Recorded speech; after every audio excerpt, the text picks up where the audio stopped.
Arion, Iskandarning harbiy yurishlari.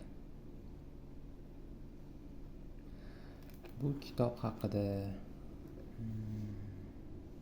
nima deya olaman, qaranglar azizlar. Juda ham tarixga qiziqadiganlar, yaxshi ko'radiganlar uchun. O'zim masalan tarixga juda ham yaxshi qiziqaman, o'shaning uchun har bir Iskandarda o'tganim bu Arion, ya'ni boshqa Misrliklar, ya'ni Makedoniyaliklar uni Iskandar demaydi. Ya'ni Aleksandr deyishadi. O'shaning uchun Aleksandr Makedonskiy, to'g'rimi? Iskandar Makedonskiy, ya'ni Aleksandr Makedonskiy deyishadi. Yana nima deya olaman, bu tarix bo'yicha juda ham qiziq bu shaxs. Masalan,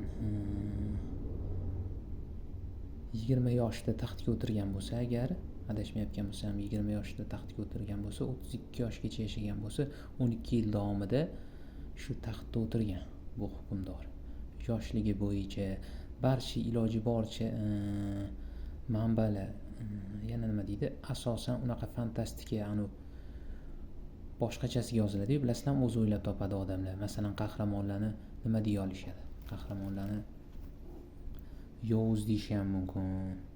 Boshqa taraflarga olib ketadi. Bu yerda iloji boricha yozilingan, qanchalik qaysarligi va o'zini tutishi, barcha narsalar yozilingan. Ya'ni Filipni o'g'li, Doro bilan bo'lgan jangi, barchasi yozilgan. Iloji boricha shu kitob haqida ozgincha videolar chiqib qoladi.